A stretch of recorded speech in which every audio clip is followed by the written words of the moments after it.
Last video में हमने देखा कि तांजीरो मर चुका है, उसकी सांसें रुक गई है, लेकिन मुजान रुकने का नाम नहीं ले रहा। और आज हम इस वीडियो में देखेंगे कि कैसे सभी हाशिरास ने मिलकर मुजान का सामना किया। तो वीडियो को एंड तक जरूर देखना। अब नेजुको को सपना आता है कि तांजीरो खतरे में है और वो नींद से जाग जाती है। नेजुको जंगल की तरफ दौड़ती है। सभी लोग उसे रोकने की कोशिश तो करते हैं, पर वो जंगल को पार करते हुए पहाड़ से सीधा छलांग मार लेती है और तांजीरो की तरफ भागती है। तांजीरो अभी भी अनकॉन्शियस पड़ा हुआ है, मतलब वो अपनी आखिरी सांसें गिन रहा है। गियू, इगरो और मित्सुरी मुजान से लड़ने में बिजी है। मुजान के हमले से इन तीनों की बॉडी पर कट लग जाता है, पर ये लोग हार मानने को तैयार ही नहीं। अब अचानक से मुजान का आर्म कट जाता है, जिससे मुजान भी चौंक जाता है और यहाँ पर एंट्री होती है ग्यूमे की, जिसने मुजान के हाथ को काटा है। और फिर अचानक से सानमी पीछे से आता है और मुजान को बीच से काट देता है, पर मुजान रीजनरेट कर लेता है। मुजान सानमी को मारने की कोशिश करता है, पर सानमी डॉज करते हुए कुछ बॉटल उसकी तरफ फेंकता है, जिससे मुजान की बॉडी में आग लग जाती है। दूसरी तरफ डीमन स्लेयर कॉर्प का एक बंदा तांजीरो को उठाकर बैटलफील्ड से दूर ले जाता है। अब तांजीरो अपने सपने में योरिची को देखता है और उससे बात करने की कोशिश करता है ताकि वो सन ब्रीदिंग के 13 फॉर्म को जान सके।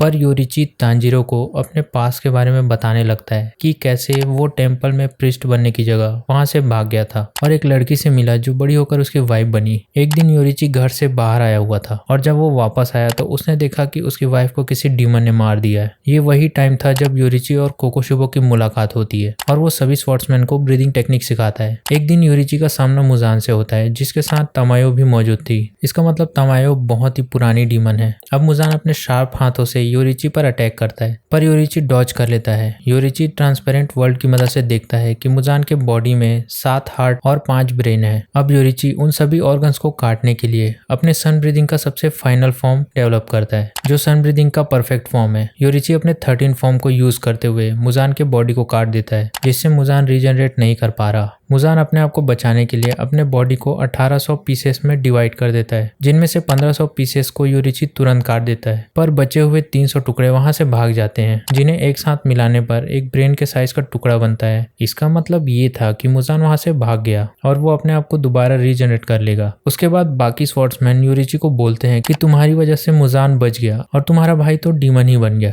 जिसकी रिस्पॉन्सिबिलिटी वो अपने सर पे लेता है। वापस आते हैं लड़ाई पर। मुजान अपने धारदार हाथों से चारों तरफ हमला करता है, जिससे सभी हाशिरा बचने की कोशिश तो करते हैं, पर मित्सुरी नहीं बच पाती और उसे बहुत ज्यादा चोट लगती है। इगुरो मित्सुरी को बचाता है और एक कोने में ले जाता है। मित्सुरी उससे कहती है कि मुझे मरते दम तक लड़ना है, पर इगुरो उसे वहीं रुकने को कहता है। अब इगुरो बहुत ही ज्यादा गुस्से में है, और हो भी क्यों ना, वो मित्सुरी से प्यार जो करता है। इगुरो गुस्से में मुजान पर हमला करने के लिए बढ़ता है और अपने मुंह पर लगी पट्टी को निकाल देता है, जिससे पता चलता है कि इगुरो का मुंह गाल तक कटा हुआ है, जैसे एक सांप का मुंह होता है। अब हमें इगुरो के पास्ट के बारे में बताया जाता है कि वो एक लालची फैमिली में पैदा हुआ था, जहाँ सभी महिलाएं थी। जब से इगुरो पैदा हुआ था उसे एक पिंजरे में कैद करके रखा जाता था। जब वो रात को सोता था तो उसे छत में किसी चीज की रेंगने की आवाज आती थी, जिससे वो बहुत ज्यादा डर जाता था। जब इगुरो 12 साल का हुआ तब उसे एक रूम में ले जाया गया, जहाँ एक डीमन मौजूद थी जिसका सिर इंसान का और बाकी शरीर सांप का था। ये डीमन आम लोगों को मारकर उनके पैसे इन्हें लाकर देती थी और बदले में ये लेडीज उन्हें खाने के लिए अपने बच्चे को देती थी। इगुरो के मुंह को लेडीज ने उसी तरह से काट दिया जिस तरह उस डीमन का मुंह होना चाहिए। इगुरो को वापस थोड़ा और बड़ा होने के लिए केज में डाल दिया गया, जहाँ एक छोटा सा सांप उसका दोस्त बन गया, जिसे वो अपने गले में रखता था। अब इगुरो एक पिन की मदद से उस केज में एक होल बनाता है और वहां से भागने की कोशिश करता है, पर डीमन इगुरो तक पहुंच जाती है और जैसे उस पर हमला करने वाली होती कि वहां पर एक फ्लेम हाशिरा पहुंच जाता है और इस डीमन को काट देता है। फ्लेम हाशिरा इगुरो को वापस उसकी फैमिली के पास ले जाता है, पर उसकी कजिन उसे पीटने लगती है, क्योंकि इगुरो के भाग जाने के कारण उस डीमन ने 50 लेडीज को मार दिया था। अब इगुरो के पास जाने के लिए और कोई जगह नहीं बची थी, तो फिर उसने डीमन हंटर्स को ज्वाइन कर लिया। पर इगुरो को अभी भी वो बात सताती है कि उसकी वजह से 50 लोग मारे गए, इसलिए इगुरो डीमन स्लेयर बना और लोगों की मदद करने लगा। अब वापस आते हैं लड़ाई की तरफ। सभी हाशिरा मुजान से बचने की कोशिश कर रहे, पर सभी को अटैक एक एक बार लग चुका है, जिसके कारण उनके बॉडी के सेल्स डिस्ट्रॉय होना स्टार्ट हो गए हैं।